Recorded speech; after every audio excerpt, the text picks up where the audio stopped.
The land stretched wide and wounded beneath a sky the color of old tin. What trees there were leaned eastward, bent from years of being pushed by wind that never asked permission. Fence posts leaned too, some broken, others dangling barbed wire like forgotten promises. In the midst of this forgotten place, Eli Morrow worked alone, shoulders hunched beneath a threadbare shirt that had once been blue. He moved slowly, but with precision, as if his hands remembered something sacred in this daily task. The creak of his saddle horse grazing nearby was the only sound besides wind.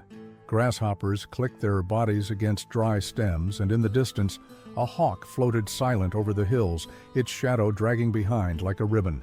Eli hammered in the last post just as the sun slipped low, catching on the rim of the horizon and turning the land a kind of gold that only lasted minutes. He stood still and watched it burn out, one hand resting on the top of the fence. His horse snorted and looked toward the ranch house, a mile off. He followed its gaze, then spat into the dust and wiped his hands on his trousers. Time to go in. There was stew to warm and boots to unlace. A quiet man in a quiet life. The house wasn't much, low-roofed, built of hand-hewn cedar and patched a dozen times over with tin, hide, and memory. Inside, it smelled of oil and tobacco, and the floor groaned with each step like it was trying to speak. Eli poured a cup of water from the pitcher and drank slow, eyes half closed against the weariness in his bones. He stepped outside to wash the dust from his face. That's when he saw her. At first, she looked like part of the landscape, just a bundle of fabric and bone crumpled near the trough. The mule had backed away from her, uncertain, ears pinned. Eli approached slow, the way you would a wounded animal. She was barefoot. Her soles were raw and dark with road dust, one foot bent under her body like it had given out mid-step. Her dress was torn at the sleeve, the hem stiff with dry mud. Straw clung to her hair, and blood had dried in delicate smears across her palms, like she'd clawed her way through thorns. Her eyes were closed, but her breathing was shallow and quick. Eli knelt beside her without speaking. He didn't touch her, not at first. He looked around. Sky empty, road empty, no riders, no wagons, no sound but the wind. He fetched a blanket and covered her.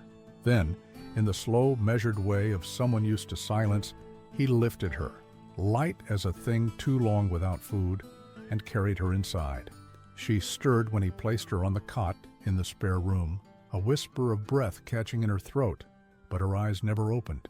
He left a cup of water by her side and returned to the kitchen where the stew sat waiting, its scent dull in the lamplight. He didn't eat. Instead, he sat by the stove, arms resting on his knees, and listened to the wind push against the shutters. His eyes never left the hallway. Morning came wrapped in fog, not the thick coastal kind, just enough to soften the edges of the fence posts and make the horse seem further off than it was. Eli stepped out onto the porch with his coffee, felt the damp settle into his shirt, and stared at the horizon where nothing moved. He liked it that way. Inside, she was awake. She stood by the stove in one of his old shirts, sleeves rolled up to the elbows. Her hair was wet and combed back, a streak of dried blood still visible beneath one ear. She didn't look at him when he entered, just reached for the bread knife. "Hungry?" he asked. She didn't speak, but she cut the bread into clean slices and laid them on a plate with a practiced hand. They ate in silence. He poured her coffee. She sipped it with both hands, eyes fixed on the knotted grain of the table. "You hurt?" She shook her head. "Need a doctor?" A pause. Then again, the slow shake of her head. He didn't ask more. He watched the steam rise from her cup and disappear into the morning air like breath that never came back. By the second day, she was walking easier. He came in from the fields to find the floors swept and the windows open, the air smelling of something brighter than oil. On the third, she fed the mule and milked the goat with calm hands, though the creature kicked once and tried to bite. Still, she said nothing. He didn't press. At night, she sat on the porch steps, her arms wrapped around her knees, eyes fixed on the place where the land folded into hills, as if waiting, as if she could hear a sound coming from far away, something just out of reach. Eli watched her from inside, his thumb tracing the rim of a tin cup. She didn't belong to any world he knew, but then neither did he. On the 5th day, a rider passed by, didn't stop, just tipped his hat and rode on, dust curling behind him like smoke from a funeral pyre. An hour later, Eli found the poster nailed to the tree at the crossing. He stared at it for a long time. Then he tore it down. Back at the house, the girl stood at the sink, her hands still wet with dishwater. He set the paper on the table. She didn't touch it. Her face was there, her real name printed beneath, though she had never offered it, the word murder in bold letters, a town name, a date. She looked at him, mouth slightly open, as if words might fall out by accident, but none did. Eli took the poster and carried it outside. He laid it in the fire pit, struck a match, and waited until the paper curled inwards and blackened to ash. The wind carried what remained. He didn't speak of it, neither did she. But when he passed her the cornbread that evening, their fingers touched, just for a second. And that was the first thing they shared that wasn't silence. October deepened, and with it came the hush of dying things. Leaves, scarce as they were in this hard country, turned brittle at the edges. Dust settled into every crease of the land, like a quiet disease. Even the wind, once sharp and insistent, now moved slower, as though even it had grown tired of its own ceaselessness. Each morning Eli Morrow found her already up. The girl, whose name remained unspoken between them, swept the porch with a faded broom, the bristles worn to stubs. Her feet were wrapped in cloth now, thick strips torn from a flour sack. She moved without sound except for the occasional cough, dry and stubborn, which she stifled with the back of her wrist. She wore one of Eli's old work shirts, a little too big for her shoulders. Her hair a tangle of straw and shadow, she tied back with a piece of twine. At first glance she might have looked like any hired hand, lean and half-starved from a poor season. But her eyes, pale, flecked with some far-off sadness, told other stories, ones Eli had no business asking about. She didn't speak much, but there was a kind of rhythm in the way she lived. She scrubbed the pots, folded the linen, tended to the mule as if she'd known its moods for years. Every task was carried out with a strange gentleness, like she was grateful for the work, like she was afraid it might be taken away. At dusk she sat on the porch and mended her own dress with stitches so precise they were almost invisible. Eli noticed the needle trembled sometimes, not from weakness but something else, memory maybe, or fear. He never asked. He spent his days in the fields, repairing the waterline, checking on the cattle that remained after the summer's heat, had thinned their numbers. He'd grown used to solitude, had worn it like a second skin. But now, each time he rode back to the house, he found his eyes scanning the yard before anything else, searching for her small frame. On the 7th morning, as he stepped out with his coffee, he found her kneeling in the garden bed, hands deep in dirt. A dead tomato vine lay beside her, uprooted and limp. Her shoulders were hunched against the cold. "You're planting?" he asked. She looked up. Her cheeks were streaked with soil. "Spring'll come," she said, quiet. He nodded once. That was the first full sentence she'd spoken since she arrived. Later, as she peeled potatoes for supper, he watched the way her hands moved, quick, practiced. She handled the knife like she'd been taught by someone who didn't tolerate mistakes. "Where'd you learn that?" he asked, not expecting an answer. She shrugged. "Back east? Before." "Before what?" She paused. Her hand rested on the countertop, fingers still wrapped around the peeler. Then softly she said, "Before everything went wrong." That was the last of it for that day. The poster had not been the last. A second came, nailed to the trading post bulletin board in town. A third was slipped under the door of the feed store, and one of the boys brought it out to the ranch when he delivered salt blocks. This time Eli didn't burn it. He folded it slow and neat and placed it on the table. At supper, he slid it across to her without speaking. She looked at it for a long time, then unfolded it. Her eyes lingered on the sketch. A likeness, not perfect, but close enough. Underneath, her name was printed in faded black ink. Lena Tamsin, age 24. Wanted for the murder of Abigail Crosswell, armed and dangerous. Approach with caution. There was a date. 2 months passed. She didn't blink. I didn't kill her, she said finally. Eli didn't answer. He didn't need to. She set the poster down and turned it face down. Then she stared at her own hands, fingers spread against the table's grain.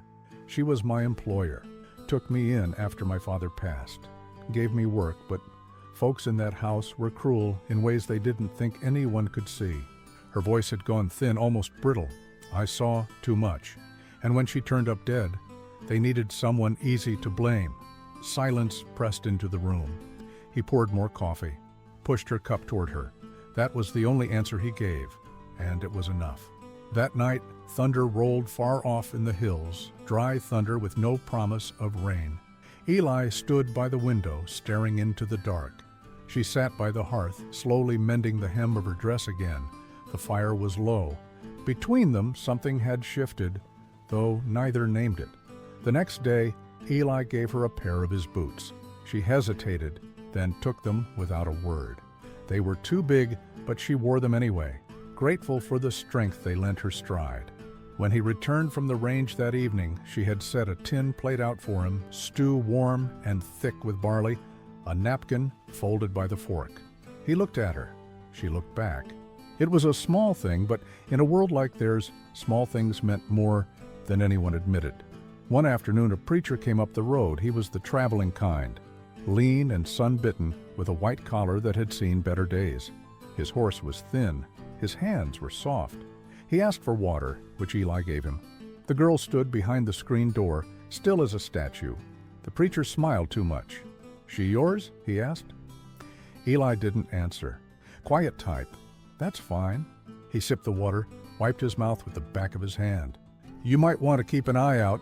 They say there's a girl run off from back east, stabbed a woman in her own bed." Eli looked at the sky. "Storm coming," he said. The preacher squinted. "Sky looks clear to me."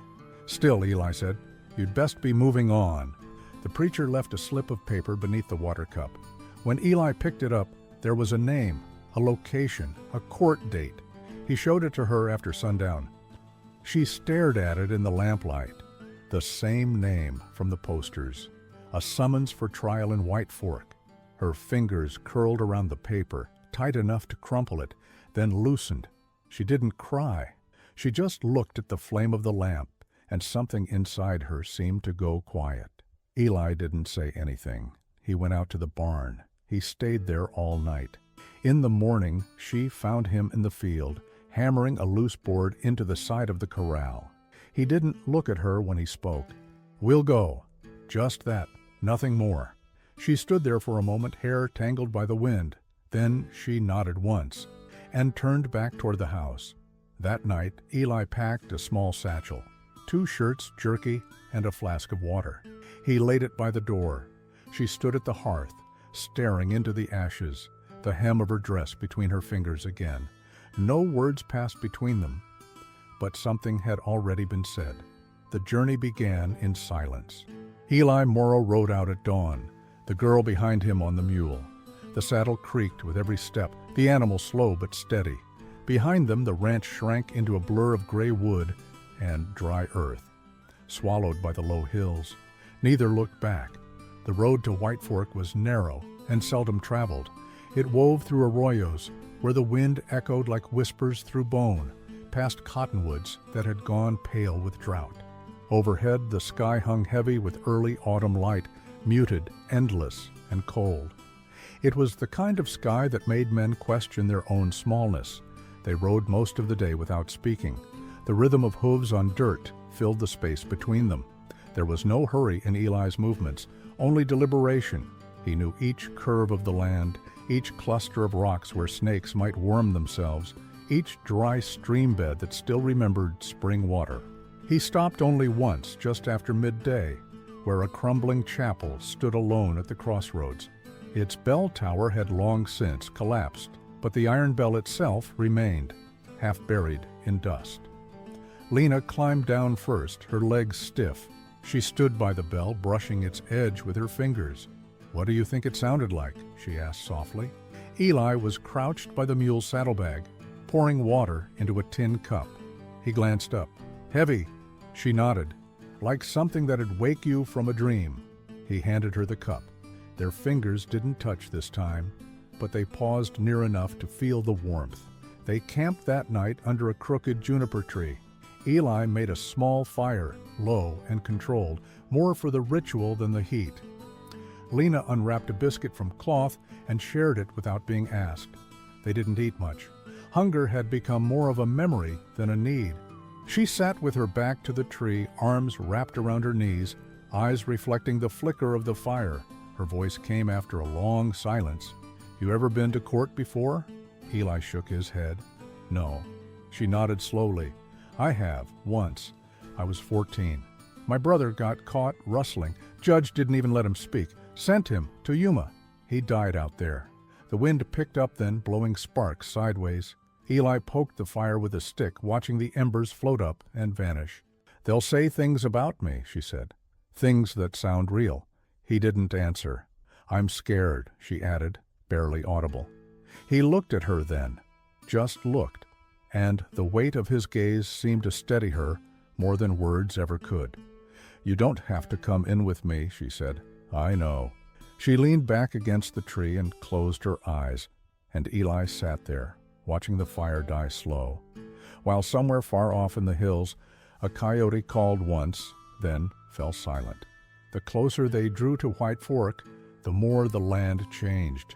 The soil grew darker, the grass thinner, wooden fences stood in orderly rows, the work of townsfolk who believed in boundaries. Smoke rose in steady lines from chimneys.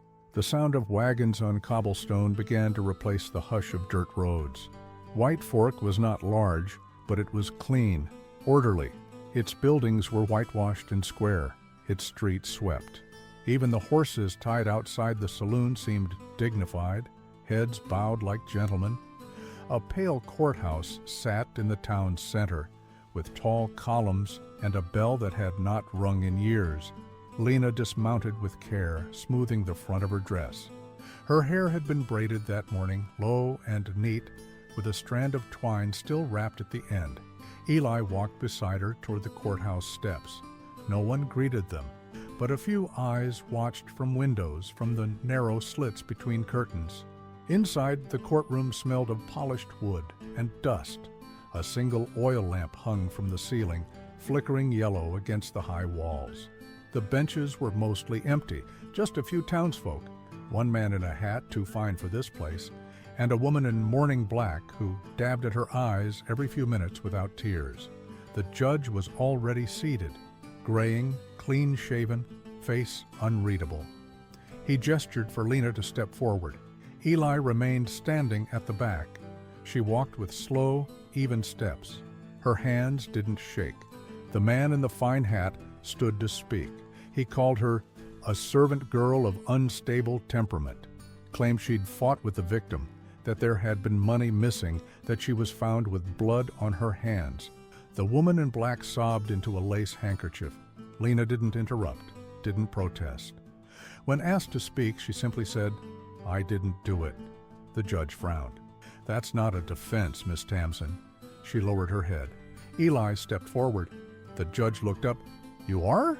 He removed his hat. "Eli Morrow, rancher. I'd like to speak." The prosecutor began to object, but the judge silenced him with a raised hand. Eli moved to the front. He wore no coat, only a clean shirt and the truth in his eyes. He didn't raise his voice, didn't argue. "She's been at my ranch for 3 weeks, fed my stock, cooked meals, fixed fence, never asked for more than she needed, never took more than was given." He paused. The room held its breath. "There's no violence in her hands. I'd stake my land on it." The judge said nothing for a long time. Then, finally, "You're not related to her. She's a fugitive. Why come all this way?"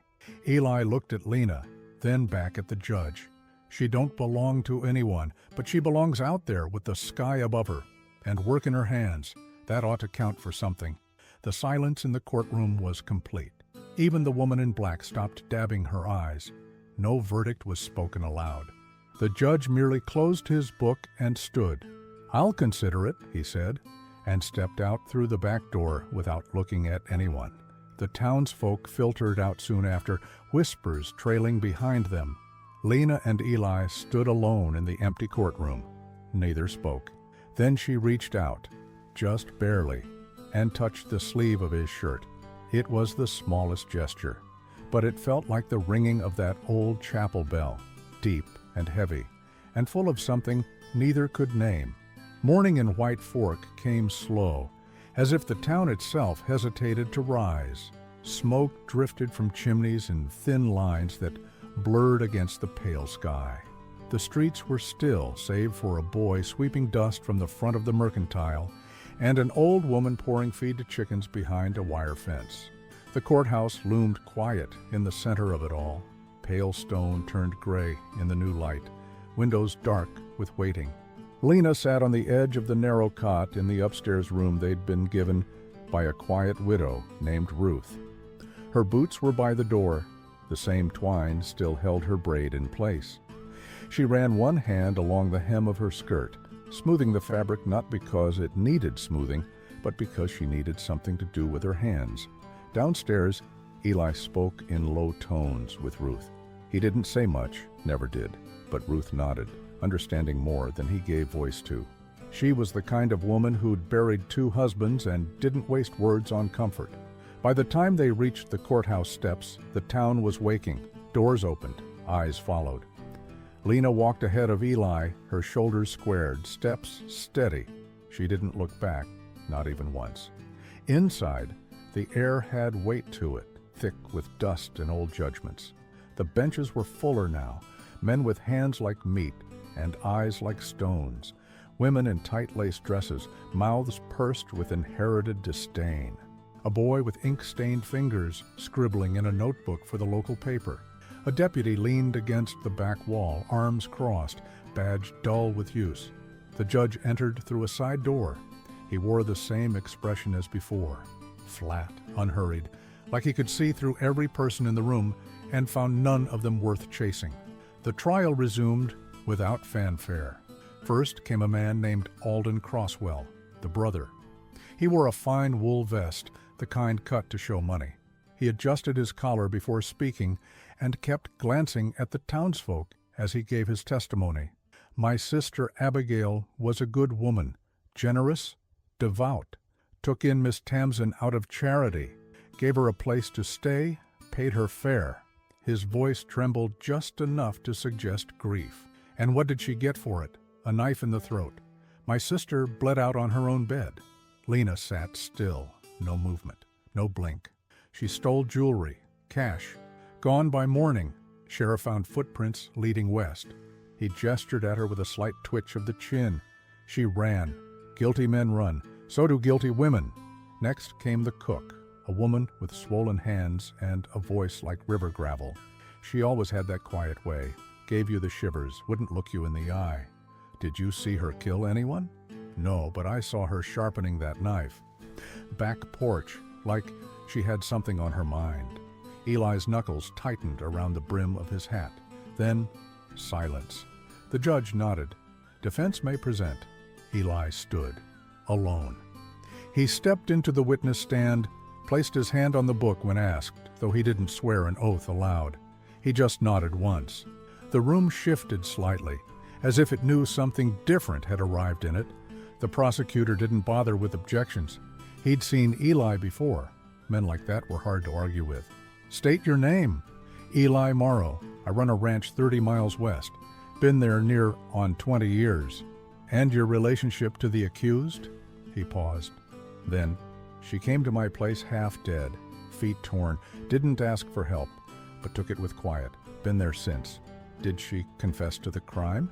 No. Do you believe she's guilty? Eli looked at Lena. She was staring at the floor, but her hands were steady on her lap. No, he said. Why? He hesitated. The court waited. She don't talk much, but she listens. She wakes before the sun, feeds stock before she eats, binds a mule's foot with the kind of care you don't fake. She don't look for trouble, don't run from work. When she holds something fragile, she holds it right. He looked down at his calloused hands, then back to the judge. You don't fake that. Not for 3 weeks, not even for a day. There were no sounds. Even the boy with the notebook had stopped writing. The judge asked, Do you believe she ran from the Crosswell place? Yes, Eli answered.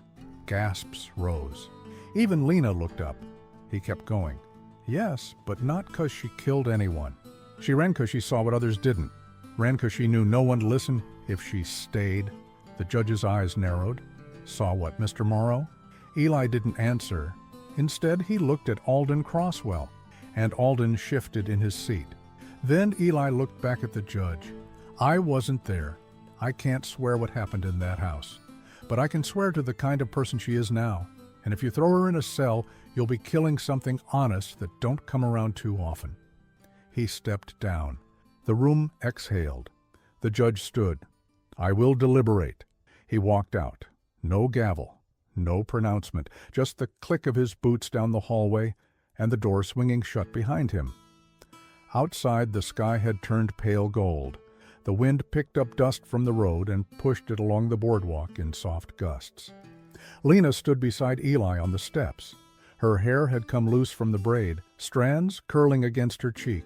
She didn't say a word. A shadow crossed them both. It was Ruth, the widow. She pressed something into Lena's hand, an old handkerchief, folded neat. My daughter didn't make it through her own trial, Ruth said quietly. I hope you do. Then she walked away. Lena held the handkerchief like it weighed more than it should. Eli looked out toward the horizon. It was the same direction the road took when it wound its way home. Behind them, the bell above the courthouse creaked in its cradle. It didn't ring. Not yet. But something about the sound it made in the wind was enough to make them both turn their heads, as if they heard something coming. The verdict never came as a word.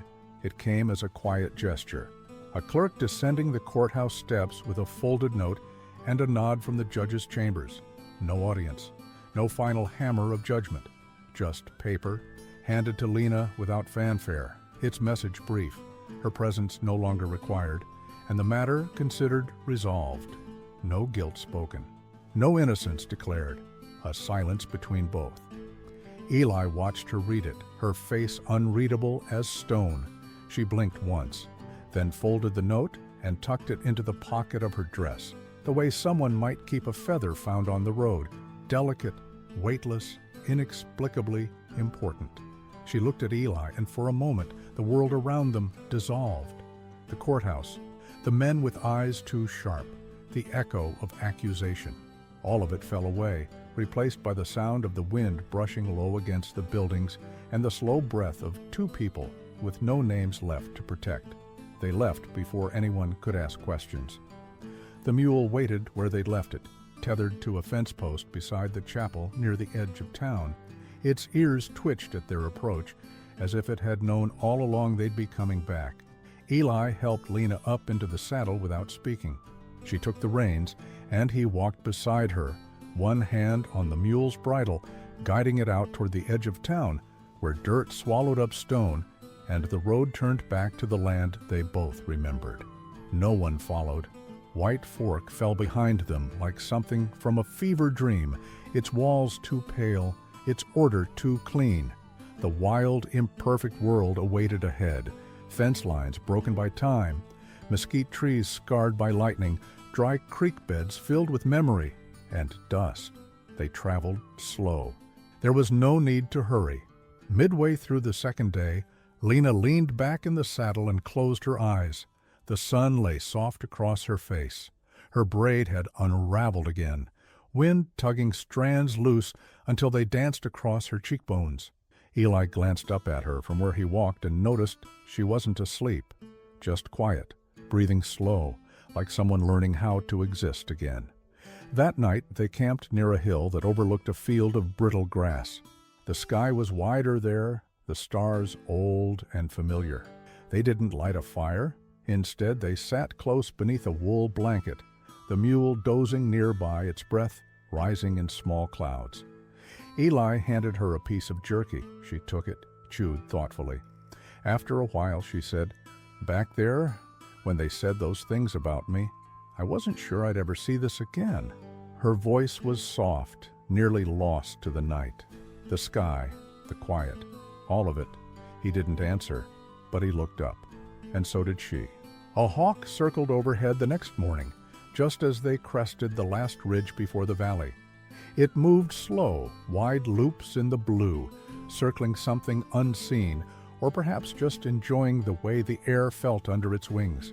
Below, the land spread out like a forgotten prayer. Weathered fence posts, the sagging outline of a barn, a thin ribbon of smoke from the chimney. Nothing had changed, and yet everything had. Eli stopped and looked out. Lena dismounted. Together they stood there side by side, not speaking. The wind moved around them, lifting dust in lazy spirals. A patch of sun slid across the yellowed field below, catching the tops of the wild grass until it shimmered like gold beneath a tarnished sky. Lena stepped forward only a pace, and then stopped. Her boots made a soft crunch in the dry soil. She didn't smile, but her lips parted slightly, as if on the verge of something, laughter or breath or maybe even song, but whatever it was stayed inside her. Eli set his hand on the fence post beside them. The wood was rough, gray with age. He looked not at the ranch, but at her. She turned toward him, their eyes met, and then neither moved.